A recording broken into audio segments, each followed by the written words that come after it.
Hay otra forma también de presentar a la presentadora, aparte de los datos biográficos, reseña breve, es ambientar la atmósfera en torno a la que se desarrolla la ponencia de la ponente, dentro del marco de la temática mariológica en el curso de verano en Covadonga.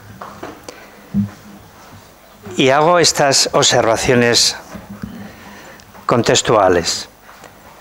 La primera es que a María de Nazaret, la Virgen María, se accede desde la ciencia histórica, es un hecho histórico, pero es aún más, es un hecho real de la historia, habría que explicarlo, porque es un intento de cerrar la vía al historicismo que tanto daño ha hecho pues, a la cristología, que degeneró en jesuología, etc.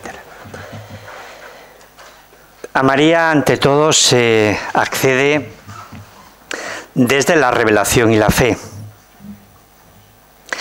Y la revelación es una forma de conocer, es un modo de conocer distinto al modo de conocer de la razón. Por eso mismo los temas marianos o mariológicos del curso versan sobre la verdad revelada y el papel salvífico de la Virgen María en la obra de la salvación del Hijo, el único que salva. No sobre la historia historiográfica, permitidme esta expresión, de María, sino sobre el papel real salvífico de María en la obra del Salvador. En segundo lugar, el ministerio u oficio del teólogo en la Iglesia es la de aquel que intelige la palabra de Dios encarnándola en el presente de la historia salutis. Y es la figura privilegiada, competente, es la del teólogo. A los obispos se les llama teólogos mayores en los concilios. Es el que investiga sobre María, y por eso no es casualidad que los ponentes sean teólogos, y además teólogos sistemáticos, por lo menos en gran medida, incluido también al canonista, que tuvimos aquí la suerte, que es, porque habló de la legislación canónica, pero que también bebe de las fuentes de la palabra de Dios. Esto es interesante porque en el contexto donde la teología se arrincona, pensar a María desde la fe amenaza en caer en un discurso vacío, emotivista o fideísta. En tercer lugar, la exhortación apostólica Verbum Domini de Benedicto XVI habla del realismo de la palabra con mayúscula. En efecto, hay que volver al realismo de la palabra de Dios, porque los católicos, y esta es una posición personal, nos hemos protestantizado. Vemos a la Virgen María no pocas veces como algo irreal, construcción idealizada en el tiempo, algo extrínseco que meramente ayuda a la fe, pero que es perfectamente prescindible para la fe, algo propio de la piedad popular menos ilustrada. Es un grave error, según la Iglesia. La palabra de Dios no dice eso, como lo hace la tradición, la transmisión de la Iglesia y el mismo magisterio. Leas el Lumen Gentium, capítulo 8, por ejemplo. Leo el texto que quiero recordar aquí, como una observación que trata de ambientar atmosféricamente a la ponente, que es la protagonista. Dice así: la palabra de Dios nos impulsa a cambiar nuestro concepto de realismo. Realista es quien reconoce en el verbo de Dios el fundamento de todo. De esto tenemos especial necesidad en nuestros días, en los que muchas cosas en las que se confía para construir la vida, en las que se siente la tentación de poner la propia esperanza, se demuestran efímeras. En realidad, puesto que tu palabra, Señor, es eterna, más estable que el cielo, y la fidelidad del Señor dura de generación en generación, Salmo 119, quien construye sobre esta palabra edifica la casa de la propia vida sobre roca. La cuarta llamada de atención, observación, es que los dogmas mariológicos, todos, sin excepción, nos dan a conocer y ahondan los dogmas cristológicos. Porque en realidad la fe nuestra es fe cristocéntrica. Realmente María nos da a Cristo mismo y dándonoslo, nos lo da a conocer mejor por lo que ella es. Abre la luz, la luz del conocer al que es la luz y es conocimiento. Pongamos un ejemplo sin más para confirmar lo que se acaba de decir. El dogma cristológico de la encarnación. Dios se hace hombre para siempre. El Hijo de Dios se hace hombre. El dogma de la maternidad divina de María, María, Madre de Dios Hijo encarnado, abre a aquel misterio de fe, que es la encarnación, a nuestra inteligencia y sin disolverlo, el misterio, nos sumerge paradójicamente aún más en el incomprensible misterio de Dios. Por último, pongamos como ejemplo el misterio de la presencia real de Cristo en la Eucaristía. Hablamos de la presencia real eucarística de Cristo. Cristo tiene muchas formas de presencia. Hay una forma de presencia que es la eucarística. Podemos entonces hablar de María, mujer eucarística, nos dice la ponente Carmen Álvarez Alonso. Pero ¿en qué medida María nos da y lleva al Cristo eucarístico? Este creemos que es el tema de la ponente de hoy. Carmen Álvarez Alonso es doctora en teología dogmática o sistemática por la Università Pontificia Salesiana de Roma, miembro correspondiente de la Real Academia de Doctores de España y también está ultimando el doctorado en filosofía en la Universidad Complutense. Es interesante esto porque la fides quaerens intellectum, pero el intellectus quaerens fidei. Es decir, que la fe es razonable, teología, pero la razón es creyente. Es decir, la razón busca la fe a la palabra de Dios, que es más y superior. Es importante tenerlo en cuenta. Y actualmente es profesora asociada en la Facultad de Teología y en el Instituto Superior de Ciencias Religiosas de la Universidad San Dámaso de Madrid.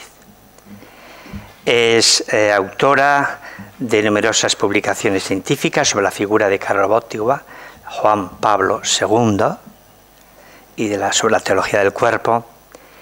Y otra cosa muy interesante, y es que es la vicepresidenta. Ayer hemos tenido al presidente de la Sociedad Mariológica Española.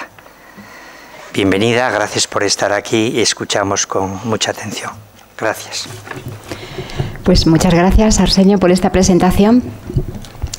Y mi gratitud también a Jesús, Jesús no te veía, por la invitación a estar con vosotros en estos días, participar en estas jornadas. Y reconozco, esto es un paréntesis, que me lo estoy pasando fenomenal. Me está encantando pues conoceros y estar con vosotros, compartir estos días. Voy a plantear un tema que es, creo, de suma actualidad, porque, bueno, lo comentábamos antes, el tema de la feminidad creo que es uno de los grandes retos que tenemos hoy por delante, ¿no? No es solamente un reto ideológico, social, cultural, sino que es un reto, podríamos decir así, que nos viene planteado desde la misma revelación. El tema de la feminidad, el tema de la Eucaristía, pues la feminidad realizada sobre todo en María son las dos grandes columnas, pilares, como nos han dicho en la charla anterior, ¿no? Bueno, pues nos vamos a situar ahí, en medio de estas dos grandes columnas, y vamos a reflexionar sobre este tema, ¿no? La relación entre la feminidad y la Eucaristía, para ir a concluir en ese tema que algunos ya me habéis planteado, varios de vosotros, sobre la cuestión del acceso de la mujer al sacerdocio o no, ¿no? Y por qué sí o por qué no. Bueno, entro sin más en el texto. La relación entre María y la Eucaristía no es algo puramente devocional. Estamos hablando de dos misterios que están íntimamente unidos por un vínculo esencial que deriva de esa singular participación que tuvo María en la encarnación de Cristo por su maternidad virginal. Al hablar de Eucaristía, por tanto, hay que comenzar hablando de la maternidad virginal de María. María es mujer eucarística por ser mujer y por ser madre. San Juan Pablo II indicó en varias ocasiones la conveniencia de profundizar en esta relación fundamental que hay entre María y la Eucaristía. Quizá la base antropológica más clara sobre la que se apoya esta relación podemos encontrarla en sus catequesis sobre teología del cuerpo, en las que reafirmó el carácter sacramental del cuerpo y el significado teológico que encierra el lenguaje de la masculinidad y de la feminidad. Según ello, el cuerpo no es solo una realidad biológica, sino que tiene también un significado sacramental, que adquiere matices y tonalidades propias según se exprese en el lenguaje de la masculinidad o de la feminidad. De ahí que el lenguaje del cuerpo y de una manera particular el lenguaje de la feminidad y de la masculinidad han de ser considerados como una clave hermenéutica ciertamente muy novedosa que nos ayuda a penetrar en esa relación esencial y no solo devocional que hay entre María y la Eucaristía. Creo que una de las aportaciones más bellas del pontificado de San Juan Pablo II fue su encíclica Ecclesia de Eucaristía, especialmente el capítulo 6, que os recomiendo leer junto con el librito de la charla anterior. Ya tenéis 2 lecturas para este verano, tarea. Especialmente el capítulo 6, que lleva por título En la Escuela de María, Mujer Eucarística. Y creo también que el debate actual sobre el lugar y la misión de la mujer en la Iglesia y toda la reflexión teológica que se está realizando actualmente a propósito de la Eucaristía no deberían ignorar este bello capítulo en el que se nos muestra la entraña eucarística de la vida de María. En este horizonte se sitúan las reflexiones que siguen, en las que pretendo solo esbozar algunas ideas que inviten a profundizar precisamente en esta relación tan esencial, y digo no solo devocional, que une a María con la Eucaristía. Primer punto, maternidad y Eucaristía, una analogía en torno al don del cuerpo. Utilizo aquí el término analogía como una relación que hay entre dos realidades. Entre esas dos realidades hay aspectos en común y aspectos que son diferentes, ¿no? La primera de estas ideas que me gustaría exponer gira en torno al tema del don del cuerpo. Tanto la encarnación del Verbo como la maternidad divina de María se apoyan sobre la lógica del don del cuerpo, que a su vez es también la lógica de donación sobre la que gravita el sacramento de la Eucaristía. Este común dinamismo de donación está profundamente radicado en la acción del Espíritu Santo, a quien corresponde esencialmente el ser don, es decir, ser el darse y el ser dado del Padre y del Hijo en la vida intratrinitaria. Tanto en la maternidad como en la Eucaristía hay un cuerpo y una sangre que se entregan. De hecho, las palabras centrales de este sacramento se refieren precisamente a esa entrega de Cristo a su Iglesia, que se realiza precisamente a través del don del cuerpo. Tomad y comed todos de él, porque esto es mi cuerpo que se entrega por vosotros. Esa entrega sacramental de Cristo a través de su cuerpo es posible hoy en cada Eucaristía porque en la Encarnación el Verbo asumió nuestra naturaleza humana y se convirtió así en el único y sumo sacerdote de toda la humanidad. Es lo que indica el famoso texto de Hebreos 10, versículos 5 y 7, que vincula implícitamente la sacerdotalidad de Cristo con la maternidad de María. Cito: por eso, al entrar en este mundo, dice, sacrificio y oblación no quisiste, pero me has formado un cuerpo. Holocaustos y sacrificios por el pecado no te agradaron. Entonces dije, he aquí que vengo a hacer, oh Dios, tu voluntad.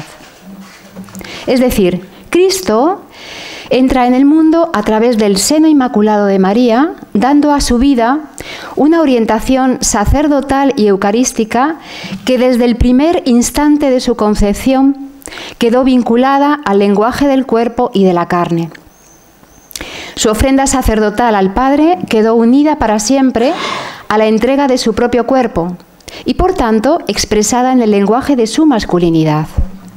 Pero al mismo tiempo, esa entrega sacerdotal quedó también unida para siempre a la carne y a la sangre de María, y por tanto unida al lenguaje de su feminidad y de su maternidad. Por su parte, en el momento de la encarnación, María se asoció íntimamente a esa ofrenda sacerdotal de Cristo y también expresó a Dios el don de sí misma y de toda su persona a través de la entrega de su propio cuerpo. Así se puede entrever en las palabras con las que María responde al anuncio del ángel: «He aquí la esclava del Señor, hágase en mí, según tu palabra». En estas palabras, esta expresión «en mí» incluye una clara y poderosa referencia a su cuerpo femenino y, por tanto, al misterio de su maternidad. Es decir, haciendo posible que el Verbo se hiciera carne en ella, María se une a la ofrenda de su Hijo, Cristo sacerdote, y de este modo imprime a su maternidad y a toda su vida una orientación también eucarística y sacerdotal. Así pues, la vinculación entre María y la Eucaristía está profundamente radicada en la lógica del don del cuerpo y, por tanto, en la acción propia del Espíritu Santo.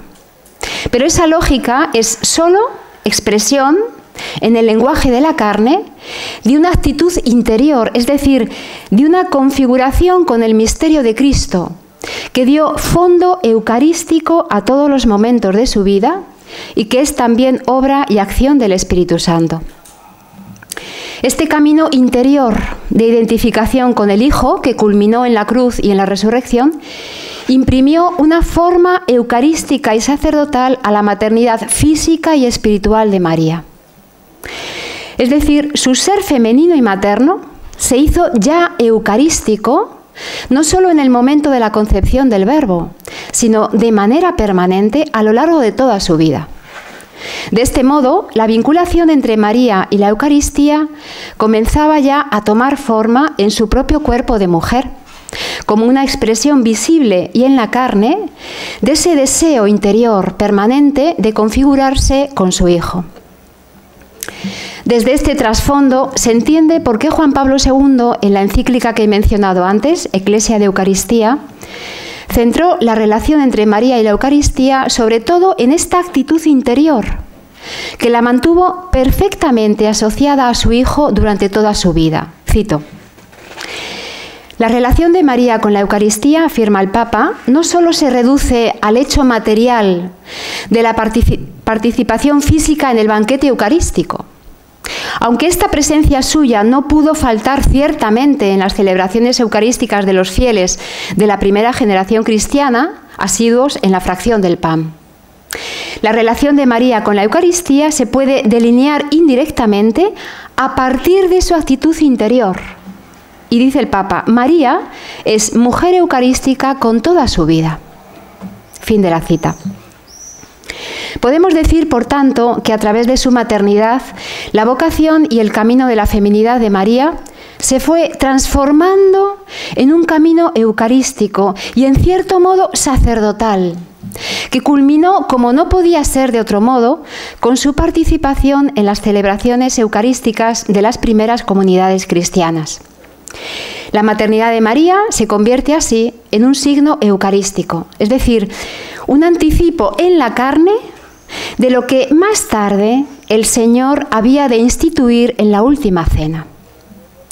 Qué bello paralelismo hay entre el sacerdocio ministerial, en el que se ejerce en la Eucaristía, y el dinamismo propiamente femenino de la maternidad. Cuánta cercanía en el modo en que estas dos realidades transmiten la vida por el hecho de gravitar ambos sobre el significado personal de un cuerpo y una sangre que se dan para comunicar una nueva vida al mundo.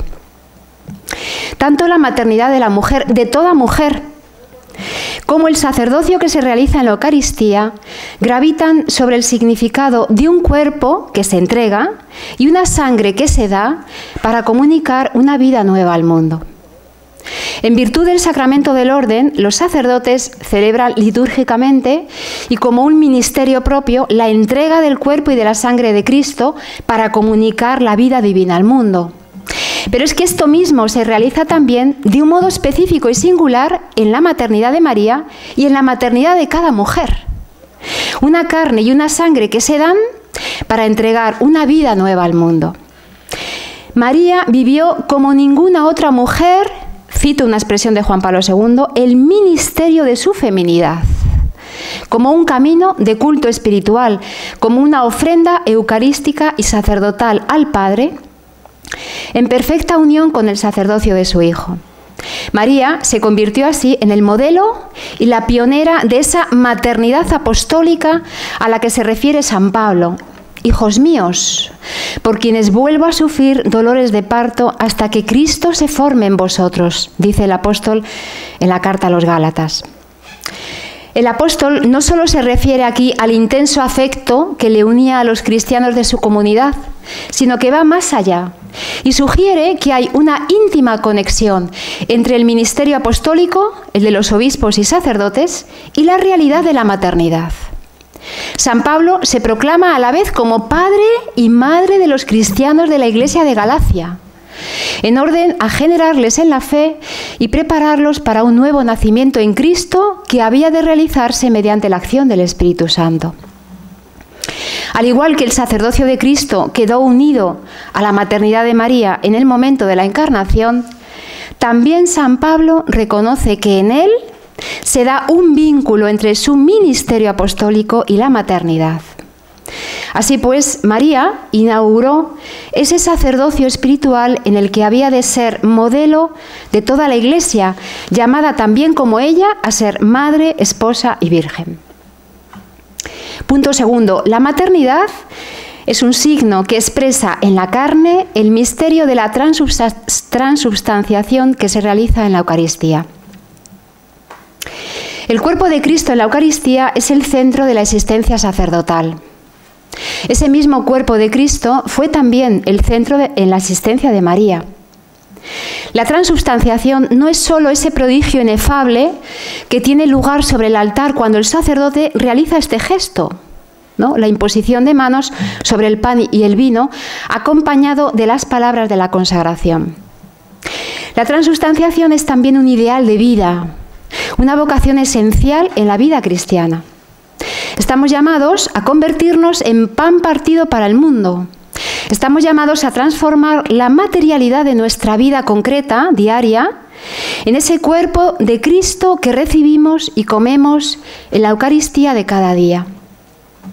El sacerdote puede decir, esto es mi cuerpo, esta es mi sangre, porque celebra in persona Christi, pero también porque él mismo se va haciendo en su propia vida cuerpo y sangre de Cristo, pan partido y sangre derramada por todos los hombres, dice Juan Pablo II, a medida que el Espíritu Santo va transformando su vida en una Eucaristía vivida. La maternidad de María fue también un anticipo en la carne de este ideal de la transubstanciación que ocupa el centro de toda vida eucarística. Lo primero que una madre entrega a su hijo es su carne y su sangre, para que en ella se forme una nueva humanidad y una nueva vida. Pues bien, María entregó su sangre y su carne a la acción del Espíritu Santo para que las transformara en carne y sangre de Cristo y hacer posible así el sacerdocio de su Hijo. De este modo, su cuerpo materno adquirió un significado eucarístico del todo singular, pues anticipó en el lenguaje de la carne lo que había de ser el ideal de la transubstanciación, ese que María vivió internamente y con perfección a lo largo de toda su vida.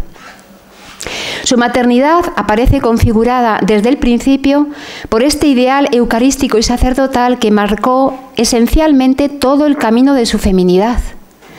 En su vida profundamente eucarística y en el misterio de su maternidad se anticipó ya de manera real esa acción transformante del Espíritu sobre el pan y el vino que había de prolongarse después a través de la Iglesia en cada celebración eucarística. Si el ejercicio del sacerdocio ministerial tiene su cumbre en la Eucaristía, en las palabras, esto es mi cuerpo, esta es mi sangre, María es la única criatura humana que a título especial y en virtud de su maternidad pudo decir también de Cristo, esto es mi cuerpo, esta es mi sangre. En su seno se entabló un diálogo maravilloso entre la carne y la sangre de su cuerpo materno y la carne y la sangre del Verbo encarnado. Toma y come, tomad y comed. Las palabras que hacen posible la transustanciación, que son el gozo y el centro de toda vida sacerdotal, fueron también el gozo y el centro eucarístico en torno al cual gravitó toda la vida de María y el camino de su maternidad. Cuando Cristo, en la última cena, pronuncie las palabras, esto es mi cuerpo, esta es mi sangre, no solo estará identificándose él personalmente con el signo del pan y el vino que tenía delante sobre la mesa, sino que estará dando rango sacramental a lo que muchos años antes había sucedido ya en la carne y en la sangre de su madre, gracias a la acción transformante del Espíritu Santo. Punto tercero, la maternidad de María como memorial anticipado de la cruz. En la última cena, Cristo anticipó de forma ritual lo que iba a suceder de forma histórica y real horas después en el Calvario. Pero también expresó ritualmente lo que ya había sucedido muchos años atrás en el cuerpo materno de María, cuando concibió al Verbo en su seno por obra del Espíritu Santo. En la maternidad de María se anticipó ya la esencia de lo que años más tarde Cristo mismo iba a expresar ritualmente en la institución de la Eucaristía durante la última cena. El mayor acto sacerdotal de Cristo se cumple en la cruz, pero se realiza a través de la mayor donación de su cuerpo y de su sangre. Esta entrega total del cuerpo de Cristo en la cruz era el signo externo y a la vez la consumación de su total ofrenda sacerdotal al Padre. Algo que ya había anticipado ritualmente horas antes en la institución de la Eucaristía durante la última cena. Pues bien, el mandato dado por Cristo a sus apóstoles en la última cena, haced esto en memoria mía, no solo se refería a la entrega de su cuerpo y de su sangre, sino que también se refería a esa oblación interior al Padre por la salvación de todos los hombres que culminó poco después en el acto de la cruz. El sentido del mandato de Cristo a sus apóstoles era: repetid vosotros esto que yo estoy haciendo ahora, es decir, entregaos del mismo modo como yo me estoy entregando ahora. Sed memorial de mi entrega con vuestro cuerpo y con vuestra propia vida. En realidad, este mandato que Cristo dio a sus apóstoles en la última cena ya se había realizado mucho antes en María, tanto en lo biológico, en su cuerpo, como en lo espiritual, en su actitud interior, precisamente gracias a su maternidad. Viviendo el camino de su maternidad, se anticipó con su vida y con su persona al mandato que Cristo dio a sus apóstoles en la última cena. Por ello, a ella se le pueden aplicar de una manera singular esas palabras del mandato de Cristo: haced esto en memoria mía, es decir, entregaos como yo me he entregado. El cuerpo femenino y materno de María se convirtió así en el lugar donde se guarda la memoria de Cristo. De este modo, su maternidad, tanto física como espiritual, fue el primer memorial eucarístico que se celebró en la liturgia de ese templo que era su cuerpo y su entera existencia. En la feminidad de María quedan unidos para siempre la maternidad, el sacerdocio y la Eucaristía. Su maternidad universal es, junto con la efusión también universal del Espíritu Santo, el primer don del sacerdocio de Cristo resucitado a su Iglesia. Pero María, al pie de la cruz, representa también el sacerdocio de toda la Iglesia, llamado a ser un pueblo sacerdotal como también lo fue ella, es decir, a través del ministerio propio de la feminidad que es la maternidad.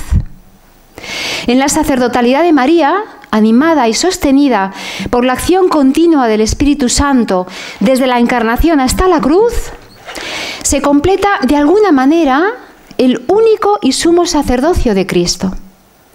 Parafraseando a San Pablo en la carta a Colosenses, podemos decir que María prolonga, completa en su carne la ofrenda de Cristo en la cruz. Era lo que faltaba a los sufrimientos y a la oblación de Cristo.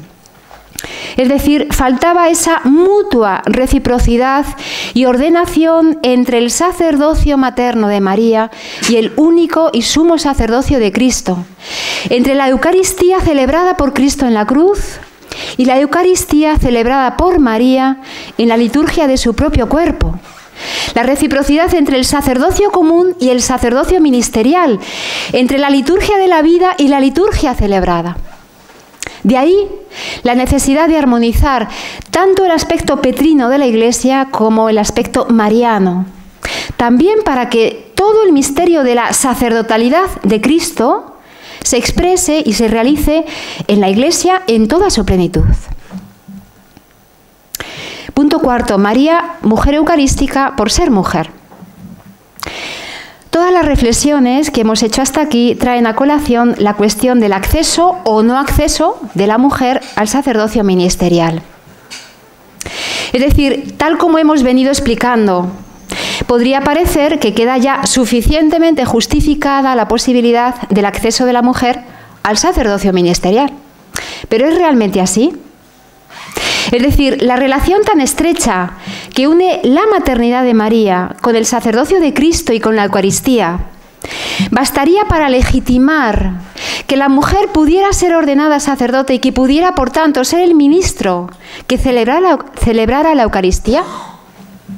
Sobre esto contamos ya con el argumento de la Sagrada Escritura y la tradición. No voy a ahondar en ello, pero simplemente no tenemos base bíblica y base en la tradición cierta y segura como para justificar este posible acceso de la mujer o no. Es decir, la Iglesia no tiene capacidad para ordenar a la mujer y conferirle el sacramento del orden. Igual que yo, si me tiro por la ventana, no tengo capacidad para volar y me la pego, la Iglesia no tiene capacidad para ordenar como ministro de la Eucaristía a la mujer. Bien, pero mi tesis es, además de estos dos argumentos, que son los que tradicionalmente se alegan para este argumento, ¿qué nos dice sobre este tema el lenguaje del cuerpo y de la diferencia sexual? ¿Tiene alguna palabra que decir?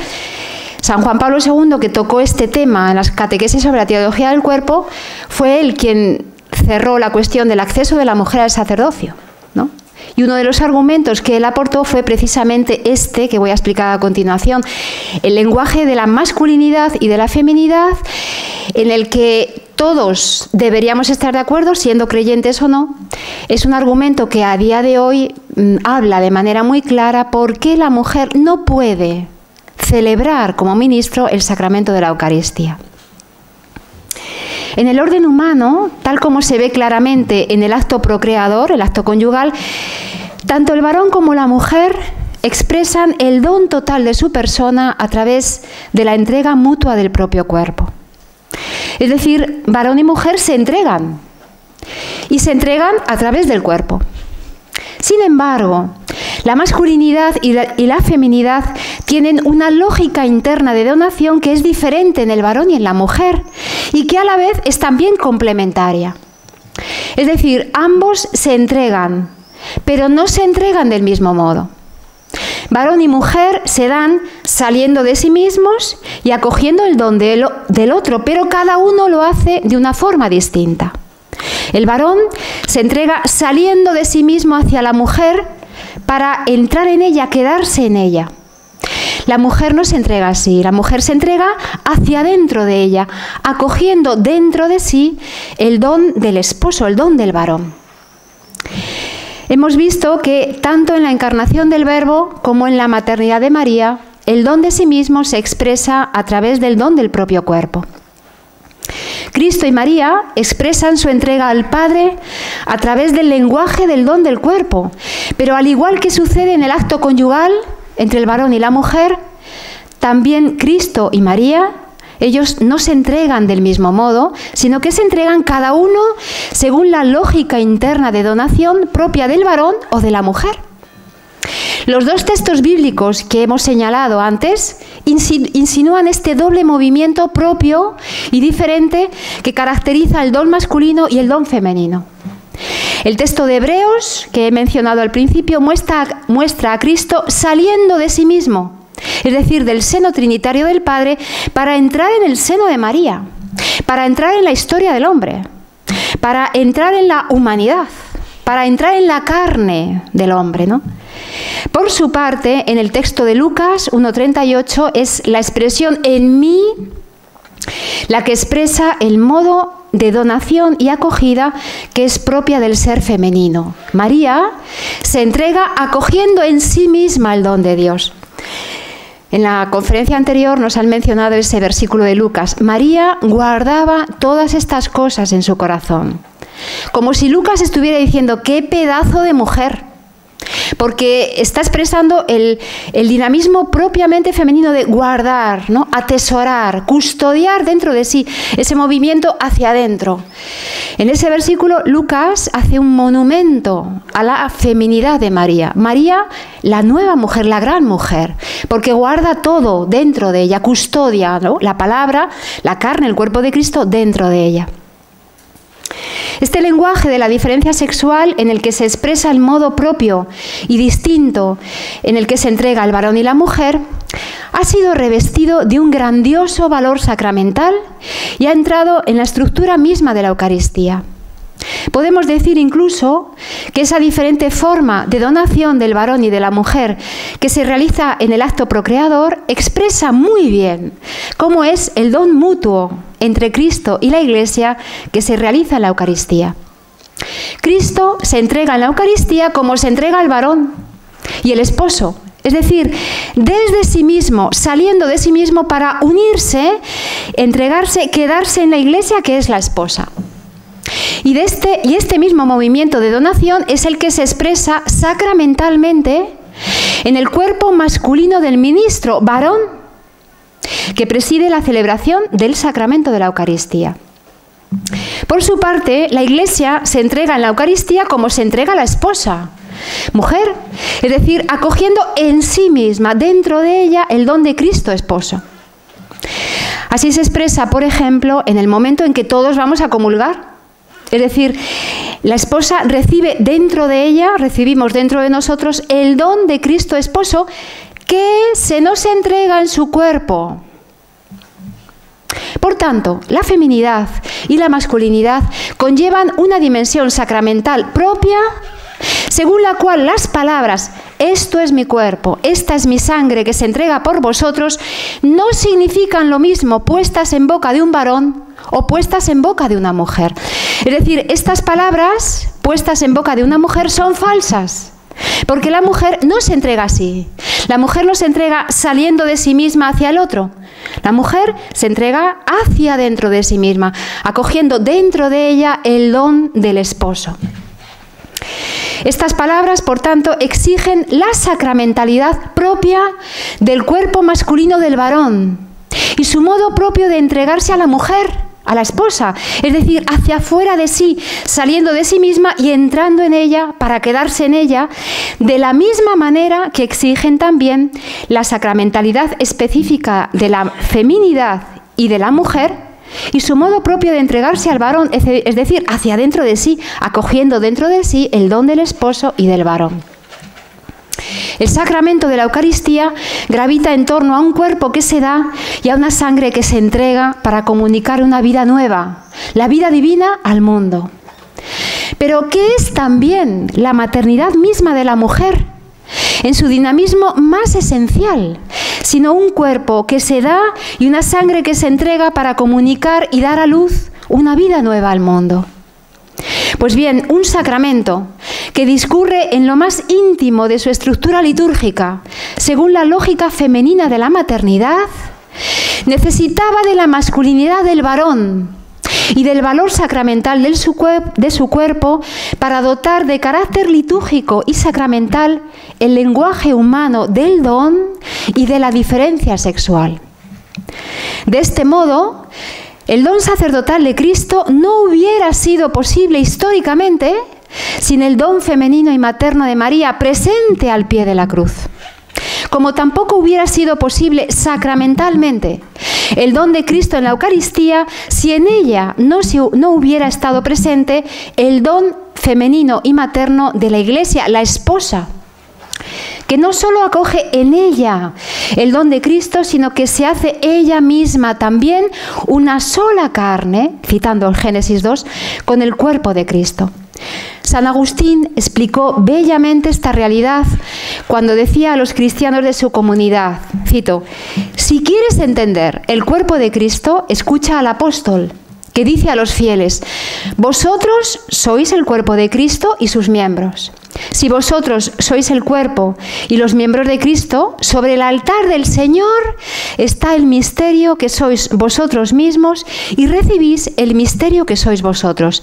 Y sigue diciéndoles el apóstol a propósito del pan eucarístico. Sed lo que veis y recibid lo que sois. Benedicto XVI, haciéndose eco de esta línea magisterial del Papa Juan Pablo II, presentó a María como modelo de esta acogida del don de Cristo que se celebra en cada Eucaristía. Cito, cada vez que en la liturgia eucarística nos acercamos al cuerpo y a la sangre de Cristo, nos dirigimos también a ella. María de Nazaret es el modelo de cómo cada uno de nosotros está llamado a recibir el don que Jesús hace de sí mismo en la Eucaristía. Fin de la cita. María es mujer eucarística y sacerdotal primeramente por ser lo que es, mujer, es decir, en su propio cuerpo femenino y en la lógica propia de entrega de su maternidad. En virtud del sacramento del orden, los sacerdotes celebran litúrgicamente y como un ministerio específico la entrega esponsal del cuerpo y de la sangre de Cristo a su Iglesia para comunicar una vida divina al mundo.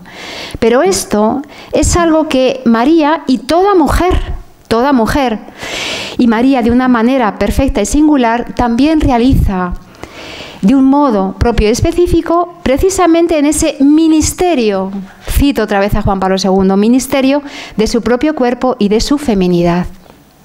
Concluyo. María es mujer eucarística no solo por ser la Madre de Dios en la Encarnación, sino también por ser lo que es mujer. Se podría decir que en su cuerpo femenino y en la lógica de entrega propia de su maternidad se encierra de modo natural una potencialidad eucarística que se hará realidad primero a lo largo de toda su existencia y después a través de la maternidad universal de la Iglesia y especialmente a través de la Eucaristía. Esta mujer nueva, esta forma tan plena de vivir su feminidad, convirtió la maternidad de la mujer de toda mujer en un signo eucarístico que expresa en el lenguaje de la carne ese dinamismo tan femenino que está presente en el corazón de la Eucaristía. Quizá por ello Juan Pablo II gustaba de referirse al significado profético que encierra la feminidad de la mujer, llamada a anunciar a través del lenguaje del cuerpo y de la maternidad cómo es ese amor que sabe entregarse hasta el extremo, como lo hizo Cristo en la cruz y como sigue haciéndolo en cada Eucaristía. Por eso, la relación esencial que hay entre María y la Eucaristía no es solo algo devocional, tal como decíamos al principio, sino que deriva, ante todo, de su maternidad virginal y divina y tiene necesariamente un profundo carácter sacerdotal. Muchas gracias.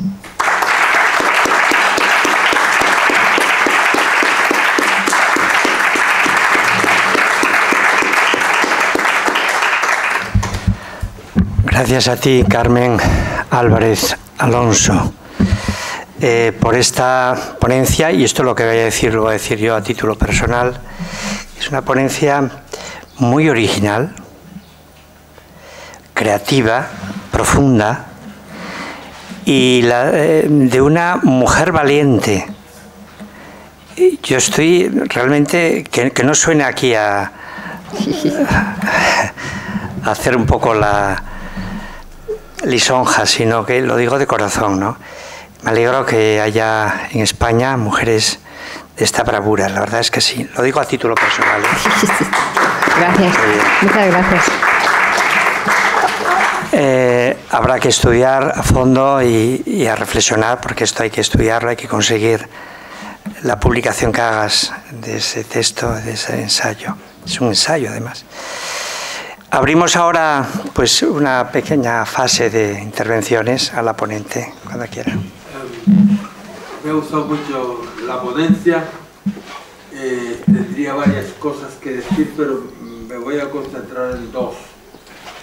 La primera es que una cosa que especialmente he encontrado positiva es la inclusión del cuerpo dentro de todo esto, digamos, la significación espiritual. Yo me he ocupado mucho de la relación entre la ciencia y la fe, y efectivamente si vemos a Dios como creador, entonces su voluntad se expresa también en la creación, y su voluntad se expresa también en nuestros cuerpos y en nuestra estructura biológica, de arriba abajo, ¿no? Entonces no se puede estar en un plano puramente espiritual sin tener en cuenta la voluntad de Dios en nuestros cuerpos. Segundo, que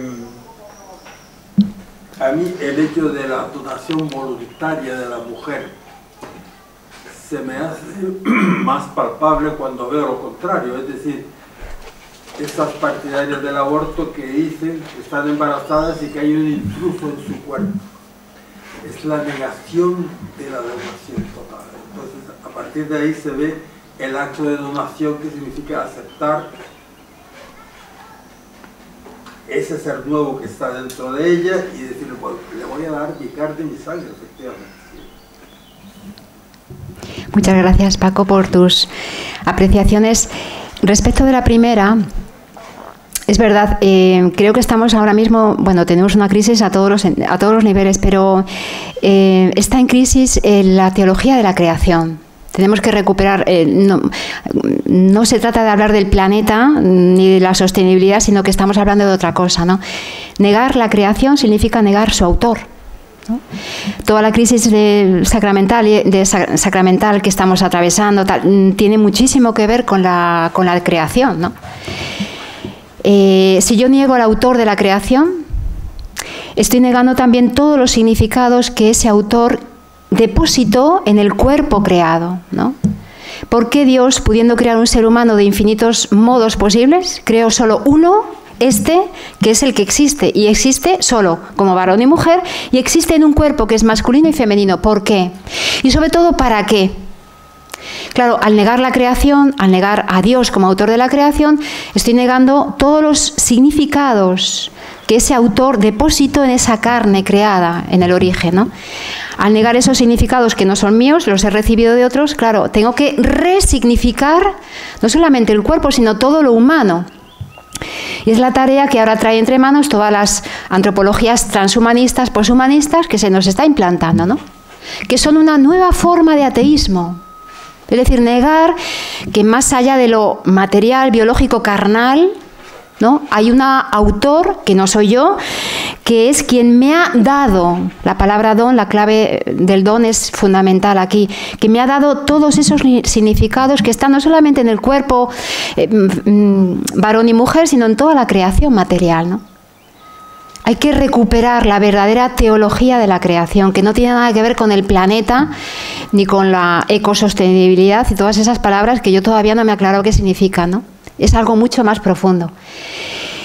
Y respecto de la segunda apreciación, yo siempre digo, ¿no?, el aborto es hoy una de las formas más frontales de ateísmo, de negación de Dios, con las que tenemos que enfrentarnos, porque, bueno, pues ahí la responsabilidad no solamente es de la mujer, sino que es de los dos, ¿no? Pero esa forma de negar a Dios conlleva también una negación de la mujer en su verdadera esencia, que es la maternidad. La mujer, cuando recibe la vida, se está realizando en plenitud en su feminidad, porque es su esencia, el saber acoger al otro. que es el hijo, es el varón, es el otro, que es el hijo que Dios me ha encomendado porque me lo ha puesto en contacto hoy en mi trabajo, en mi clase, en mi familia, aquí. Cuando la mujer se entrega acogiendo al otro, se realiza en plenitud en su feminidad. Por eso el aborto no solamente va contra la vida, no solamente va contra Dios, sino que va frontalmente al centro de la diana, que es la mujer. La mujer se niega a sí misma. Esto muchas feministas no lo reconocerán, ¿no? Pero cuando la mujer se niega a sí misma, está negando en ella, en su propio cuerpo, el plan de Dios creador. Por tanto, no se trata solo de una batalla cultural. Estamos tocando el corazón de la revelación. Pensad que en el misterio del principio, en el Génesis, en el centro de la creación está el misterio de la mujer. Y en ese misterio de la mujer el centro es la maternidad. Toda la creación parece que está como apuntando al momento en que Dios crea a la mujer del paraíso, la Isha, la esposa. Eva no es la mujer del paraíso, es la mujer de después del pecado, ¿no? Bueno, en la plenitud de los tiempos, dice San Pablo, está la mujer. Y al final de los tiempos, la mujer del Apocalipsis. Este misterio de la mujer es un hilo de oro que atraviesa como un eje toda la historia de la salvación. Que hoy nuestra cultura niegue, aunque aparentemente la pone en el centro de una cultura que la está feminizando, una cultura feminizada, pone en el centro a la mujer para negarla en su misma esencia, que es su propia donación. El aborto es una forma de ateísmo que va contra Dios, pero también contra la propia mujer. Y tocando el centro de la diana, que es la mujer, estoy negando todo el plan de Dios en la historia de la salvación. Por tanto, la cuestión de la mujer en la Iglesia no es una cuestión solo un debate cultural o eclesial. No, es que estamos tocando el fundamento de la revelación, el depósito de la revelación en un punto central, ¿no? Más allá de las ideologías, de las opiniones. No, es que está en juego una verdad de nuestra fe que arrastra toda la cadena. Yo siempre pongo el ejemplo en clase, cuando tengo una cadena delante, si cojo la cadena por un eslabón, de ese eslabón arrastro toda la cadena. Da igual que la coja por aquí, que la coja por aquí, porque arrastro toda la cadena. Cuando tocamos el tema de la feminidad y de la mujer, estamos arrastrando toda la cadena. Yo diría, está en juego la misma credibilidad del cristianismo. Por tanto, no es solo un tema cultural. Es un tema de mucho calado teológico, salvífico incluso, ¿no? Bueno. Sí. Sí. Bueno, soy Carmelo García Romero de Toledo.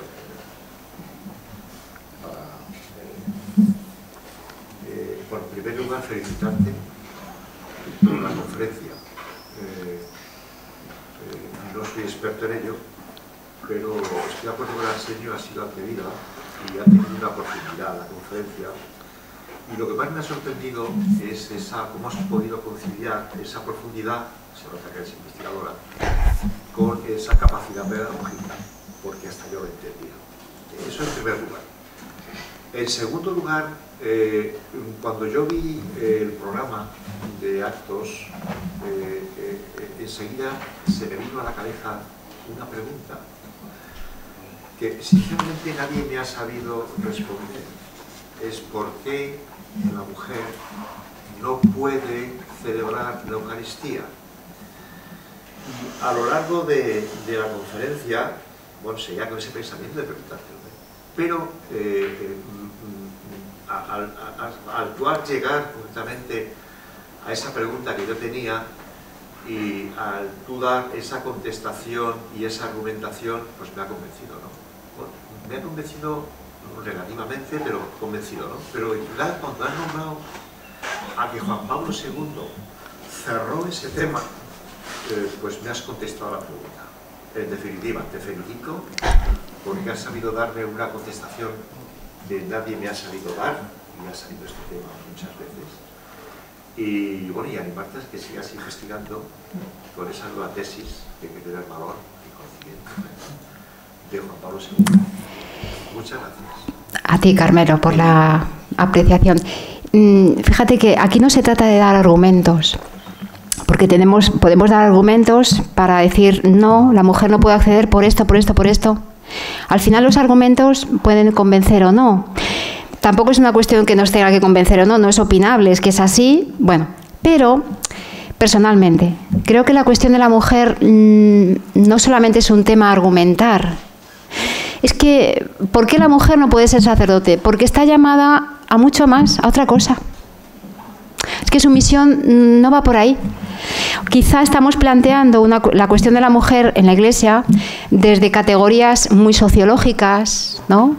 Muy, diría, ¿no? Muy protestantizadas, ¿no? Pero ahí se entra en otro tema. Es que estamos hablando de otra cosa. La primera pregunta que hay que hacerse es ¿qué significa ser mujer o qué significa ser varón? Entonces, estoy llamada a aquello para lo cual he sido hecha. Y en el Génesis, no voy a entrar, pero en el Génesis es clarísima que el centro de la revelación sobre la mujer está en la maternidad. No entendida solo en sentido biológico, entendida en un sentido espiritual y salvífico. La mujer está llamada a ser madre, a maternizar, ¿no? Las relaciones humanas, etc. Maternizando en el sentido sentimental, no. Es decir, la misión de la mujer va mucho más allá. Termino un matiz. Juan Pablo II, en la Mulieris Dignitatem, no solo, en varios lugares, tiene una idea atrevidísima que yo cuando la percibí, pues me hizo estremecer, ¿no? Comentando Génesis 3:15, el llamado protoevangelio, él dice, el hombre acaba de pecar, Dios tiene delante los tres personajes de la escena, ¿no? La serpiente, el varón y la mujer. Y Dios se dirige a cada uno, ¿no? ¿Qué has hecho? ¿Qué ha pasado? ¿No? A ver, dame explicaciones. Bueno, la serpiente la maldice, al varón le pregunta, ¿qué ha pasado?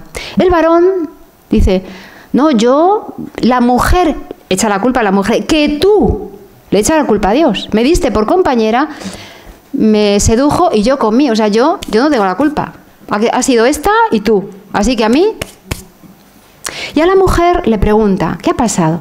Y la mujer, fijaros, otra vez el dinamismo que acabo de explicar, el varón hacia afuera, se fija en el otro Dios, la mujer, propio de la mujer, acepta su responsabilidad. La serpiente me sedujo, pero fui yo quien comí, yo he pecado.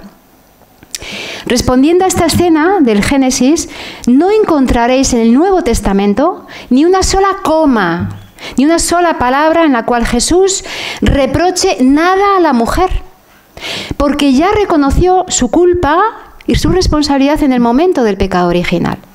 Sin embargo, al varón le da muchas ocasiones, ¿no? Tardos de corazón, ¿por qué no creéis? Y cuando tienen a la mujer adúltera allí delante, todos los fariseos que estaban allí, venga, el que esté libre de pecado, que tire la primera piedra, como diciéndole, venga, lo que no hicisteis entonces, hacedlo ahora, reconoced vuestro pecado. Y todos se van, ¿no? Es decir, Cristo está interpretando el Génesis. Y dice Juan Pablo II, esas palabras de Génesis 3:15, pondré enemistad entre ti, dice Dios, a la serpiente, que estaba allí delante, entre ti, la serpiente, y tú, la mujer. La mujer, esa mujer que estaba allí delante, la mujer creada. La Iglesia ha interpretado este versículo en clave eclesial. Esa mujer es la Iglesia, esa mujer es María, la descendencia de la Iglesia de María pisa a la serpiente, la cabeza de la serpiente. Sí, muy bien, pero dice Juan Pablo II, ya, pero es que ese versículo hay que leerlo en primer lugar en sentido literal. Y dice, la mujer, toda mujer que estamos aquí ahora, toda mujer, la descendencia de la mujer, está hablando de la maternidad, el valor salvífico de la maternidad.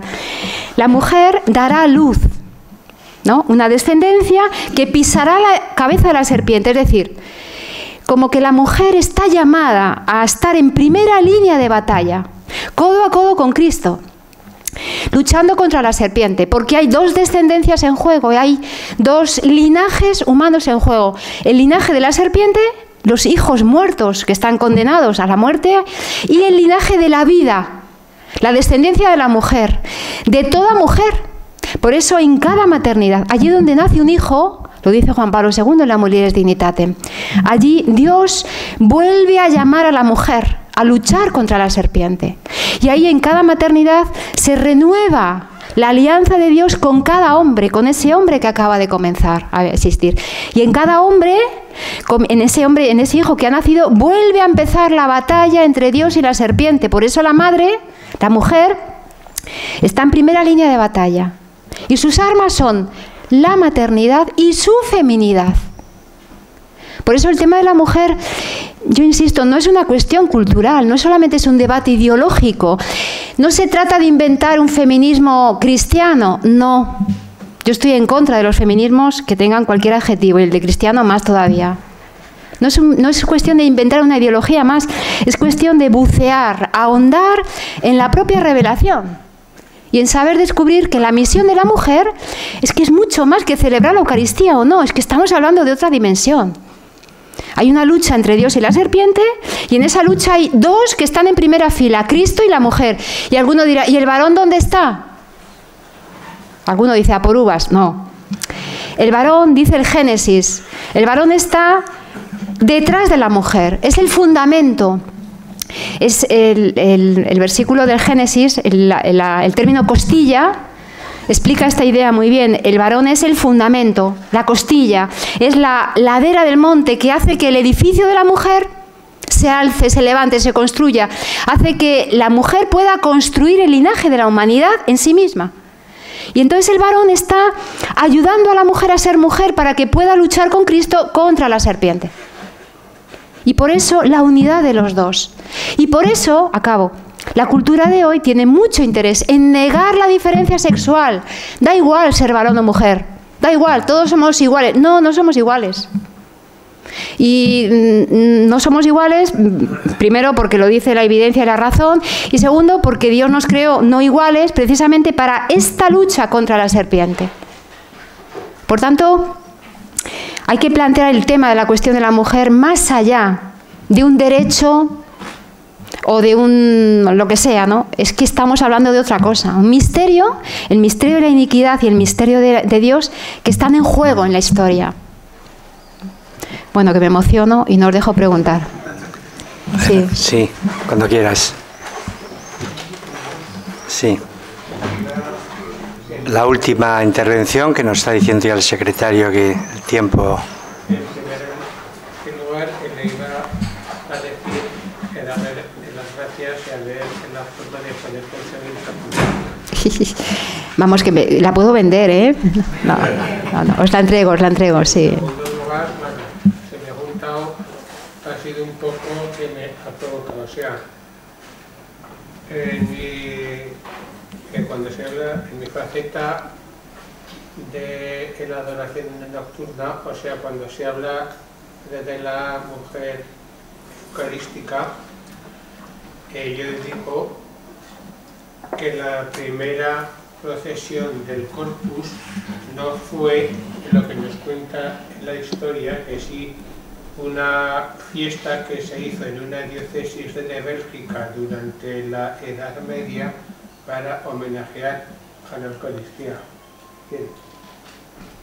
Pero yo digo que la primera procesión del Corpus es en la visita que hizo la Virgen a su prima Santa Isabel cuando fue a verla a Icare. Ahí tenemos la primera custodia, en la primera custodia de la historia, que una custodia que, para no meterme con mucha gente, digo que esa custodia tiene mucho más valor que la que se saca en la loca en los corporales. O sea, esa custodia. Y después se habla que si hacia allí que tenemos la primera mujer adoradora y la primera mujer eucarística. Cuando se habla que si la mujer sacerdote o no, a ver, todos los aquí presentes, con el bautismo, somos sacerdotes, profetas y reyes. Todos los aquí presentes, que somos sacerdotes, hombres y mujeres. Indudablemente, la forma en que yo pueda vivir mi sacerdocio es diferente a la que, por ejemplo, la pueda vivir don Ricardo, cada uno tenemos, y la forma en que una mujer está viviendo su sacerdocio, pues es diferente a la que la puede estar pidiendo otra persona. O sea, que no todos estamos para celebrar misa. Todos estamos para algo un poco más grande y todos creo que estamos trascendiendo, digamos, esa interpretación que en el fondo está sufriendo en los desastres del 68. No sé si se me explica. Sí, brevemente, ¿vale? Hay un único sacerdocio, que es el de Cristo, y Él es el único ministro de cualquier sacramento. Y ese sacerdocio de Cristo se vive, se actualiza, se celebra en la Iglesia de dos maneras. Hay un sacerdocio ministerial y hay un sacerdocio no ministerial, que es el que deriva del bautismo y de la confirmación, ¿no? Entonces, esto es un cariz propio de la Iglesia como pueblo sacerdotal. Todos vivimos lo mismo, pero no lo vivimos de la misma manera, ¿no? Y esta distinción es esencial, ¿no? Y nos define, ¿no? En nuestro ser cristiano es un ser martirial, sacerdotal, litúrgico, pero de diferente manera, está claro.